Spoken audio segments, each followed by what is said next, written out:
Agora, Vitor, eu conversei com alguns aliados do governador aqui de São Paulo, Tarcísio de Freitas, que falaram que o governo usa remédio velho para poder tratar a economia.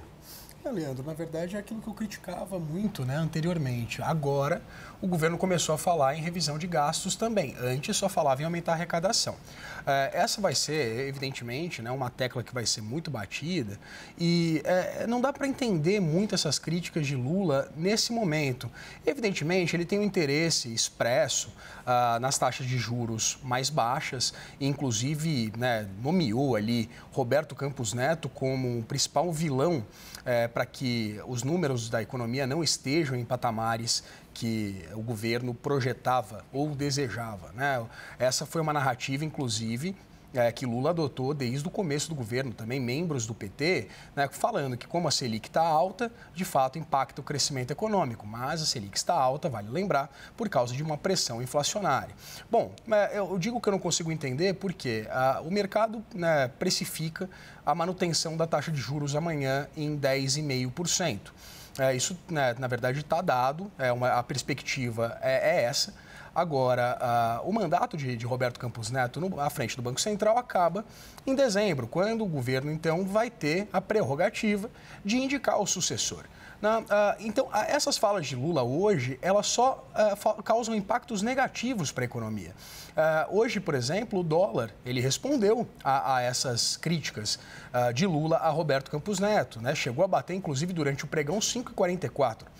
A curva de juros futuro também teve um aumento significativo durante o pregão de hoje. Então, essas falas de Lula, elas vão muito na direção contrária à própria ensejada pelo presidente, Porque essas pressões causadas por falas dessa natureza, elas exatamente prejudicam o ambiente econômico e têm um efeito completamente contrário àquele que Lula deseja, que é exatamente um ambiente controlado, atraindo investimento, por exemplo, também crescendo de uma forma mais robusta também a partir do investimento. Há uma pressão no câmbio, então isso também impacta a inflação, que tem efeito completamente contrário, inclusive nas decisões, nas intenções em relação à política monetária que o governo tem, em relação ao Banco Central. Então, é uma fala que, na verdade, não dá para entender porque Lula está comprando essa briga neste momento. Faltam poucos meses para o mandato de Campos Neto acabar e o governo do PT vai ter, sim, a prerrogativa de indicar o próximo presidente do Banco Central. Sobre isso, espera-se, o nome mais forte ali, que circula dentro do governo federal, nos bastidores, é o do atual diretor de política monetária do Banco Central, Gabriel Galípolo. E há muita curiosidade em entender qual vai ser a postura de Gabriel Galípolo nessa reunião do Copom amanhã, porque Galípolo foi secretário, inclusive, secretário executivo do Ministério da Fazenda de Fernando Haddad, de quem é muito próximo. Há uma perspectiva e uma expectativa de que todos os diretores que votam no Comitê de Política Monetária tenham uma decisão unânime pela manutenção. A gente vai ficar de olho, evidentemente, no papel ali, qual vai ser o voto de Gabriel Galípolo nessa reunião do Copom amanhã, Leandro. Agora, Vitor, o que corre em Brasília é que o presidente Lula citou que a pessoa que ele vai indicar para o Banco Central vai ser uma pessoa madura.